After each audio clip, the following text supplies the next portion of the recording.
Hello, everybody, and welcome to yet another episode of the Fearlessly Curious podcast with me, your host, Melissa Indot. And today we are going to discuss how to find fresh perspectives. So here we are in the year 2023.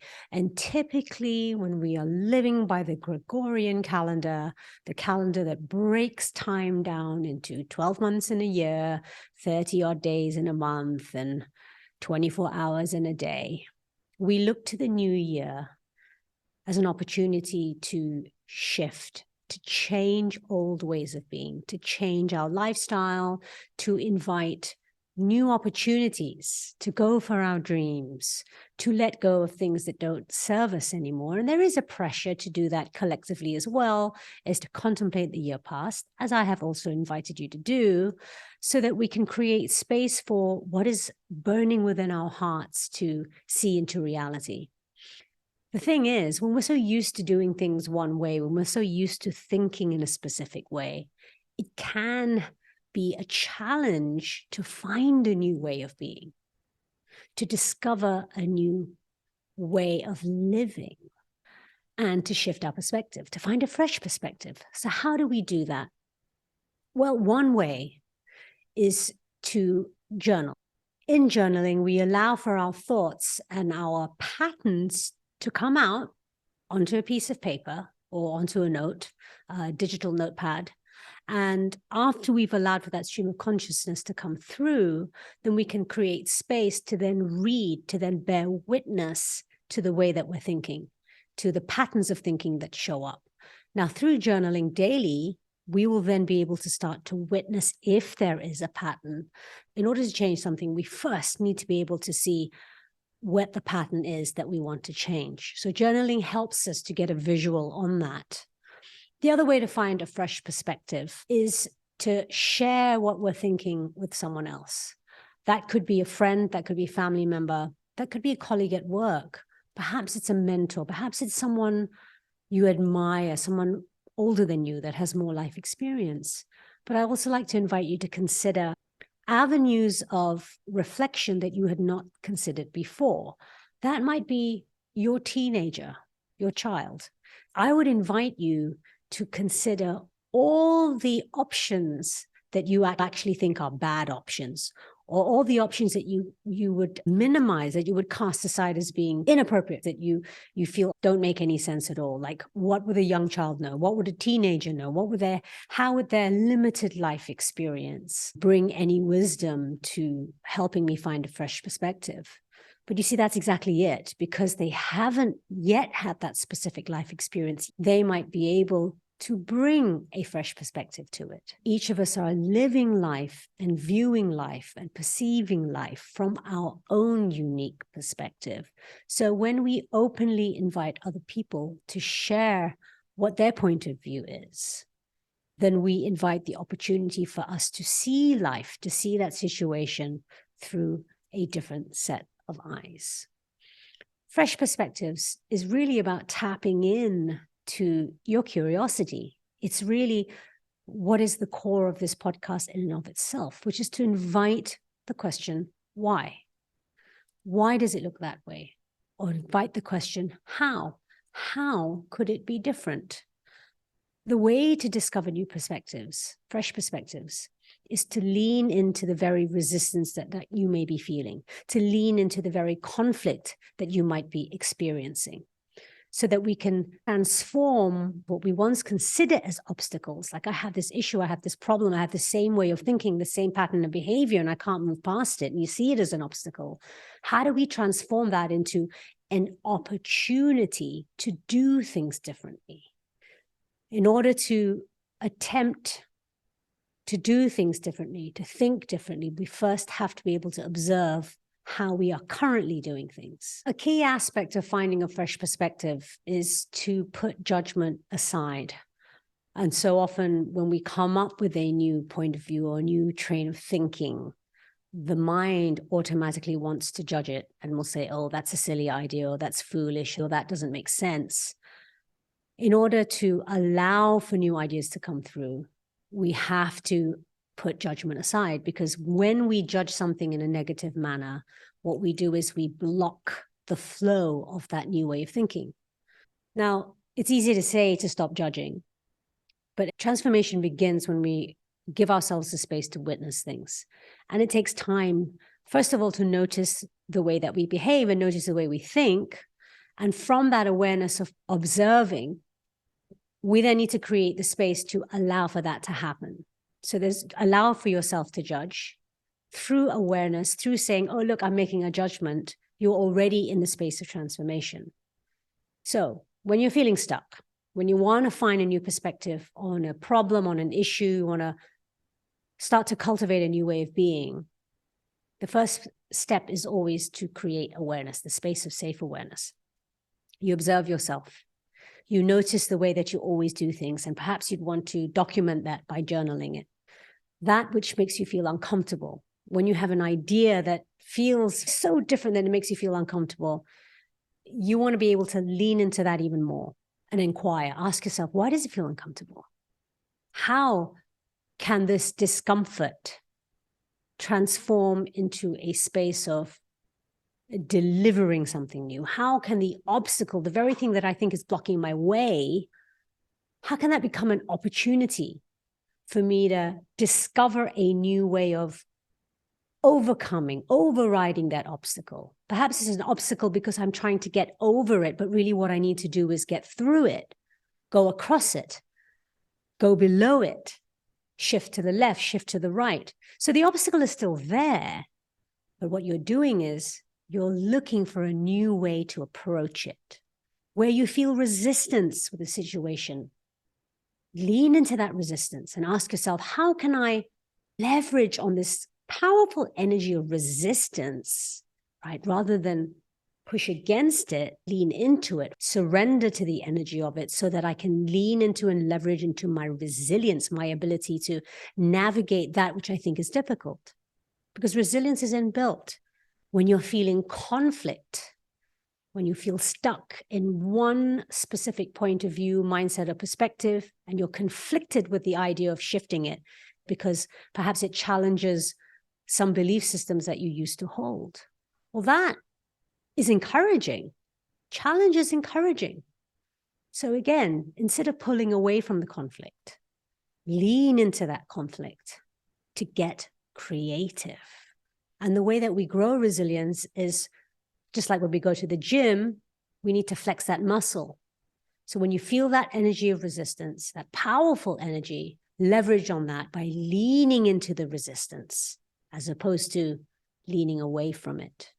Lean into resistance gives you the opportunity to muscle in on, to flex your muscle of resilience, to stretch that. That conflict is there because it is igniting the possibility of doing things differently. And that discomfort is there to support you to stretch the way that you see things, the way that you could live and be in life. When I was pursuing my dream of becoming a recording artist, of a singer-songwriter, I met all of these. I met many obstacles. I met a lot of resistance, and I definitely experienced an immense amount of conflict and a lot of rejection. I'm going to touch on rejection shortly. The obstacles that I faced were really down to who I was, in the sense that I was a woman looking to make a career in a business that is male-dominated. At the time, I was living in the UK, and let's be honest, the color of my skin was not something that was accessible in the UK market. There were very few Asian, Southeast Asian artists out at the time. In fact, there were none in the UK market. And so those were obstacles for me. There was also financial obstacles. Like I couldn't afford the top-notch teams to work with, songwriters and arrangers and studios to record in. I simply just didn't have those resources. So I could have given up. Faced with those sort of obstacles, I could have given up. But instead, I leveraged those obstacles as opportunities to find different ways of achieving what it was that I was going for. So what I did was, in terms of being a woman and in terms of not looking like anybody else in the market, I use that as fuel to drive me further forward, fuel to encourage me to maybe become the first Southeast Asian woman in the music industry in the UK. And the truth is, back in the 90s, my band at the time called Confucius Says, we got a full-page article in one of the daily newspapers. And we also got a write-up in Music Week, which is the music industry paper. By leveraging into the obstacles, we created opportunities to tell our story. We told our story about being an Asian women. We told our story about the fact that we didn't look like anybody else. And we told our story of what our dreams were, which was to be the first. So we turned those obstacles into opportunities.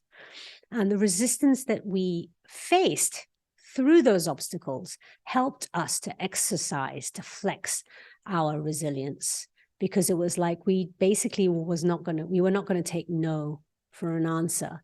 And by having that grit, by having that determination and that deep belief in who we are, who I was and what I wanted to do, it helped me show up for myself and prove to myself the resilience that lived within me. At the same time, these obstacles were providing a lot of conflicts, because it's not an easy experience to navigate when you're being rejected or not accepted because of the way that you look, because you don't seem accessible to that market. It does make you feel like a misfit. It does make you feel like you don't belong. And so there is a conflict of beliefs in and of itself. And so what we needed to do was get creative with that conflict, use that powerful energy of conflict to lean in more compassionately and be creative with that. And that meant having conversations about how, through leaning into people who look different to you, we have so much more to learn. And essentially that's the topic of diversity. But I don't want to delve too much in that right now. I just want to touch on how it is that we can find fresh perspectives in life.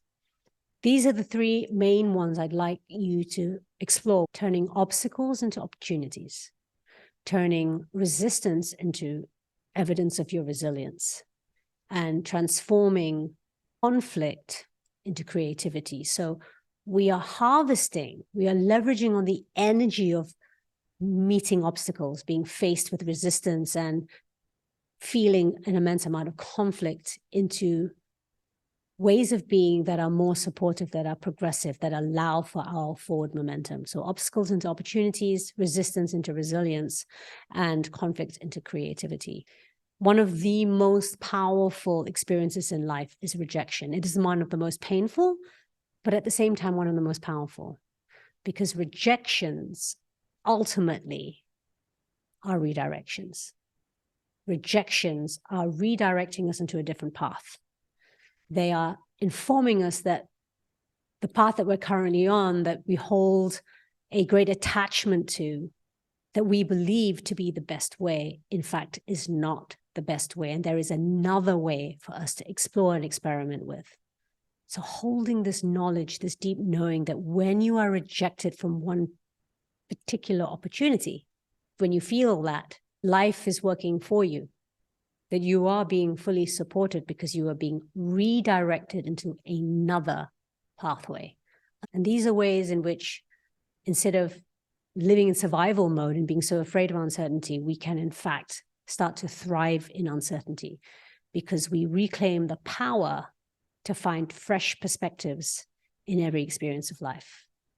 So holding true in your heart, knowing that you can transform obstacles into opportunities, resistance into proof of your resilience, conflict into creative ways of finding connection, and of course, turning rejections into redirections, opening your mind and being curious to see all the other ways that that rejection is offering you new opportunities. Those are a couple of my tips that I've learned in my life, especially as I was looking to realize my dreams of becoming a singer-songwriter and recording artist in an industry and in a climate that was not about supporting the way I look or the fact that I'm a woman. These are some of the most incredible lessons that I've learned, and I now practice in my life. Every time I feel down and out, every time I feel my energy is drained from meeting a belief that no longer serves me, that I have faced an obstacle, that I am being rejected, that I am in conflict with a belief, or that I'm experiencing resistance, that there is always that choice and ability to lean into that which makes me feel uncomfortable and transform that energy into something that supports me. I hope that you find it helpful too. And I really look forward to you letting me know in the comments, letting me know through our online community, through email in the newsletter, and through my other social media platforms. Let me know how helpful this is for you, because it was transformative for me. And what is the purpose of learning in life through our own unique experiences if we don't share it with each other? So I hope that you find this useful, and I really, really look forward to hearing from you. And until the next episode, remember to stay fearlessly curious. That is the core pillar that will help you find fresh perspectives in life. Until next time.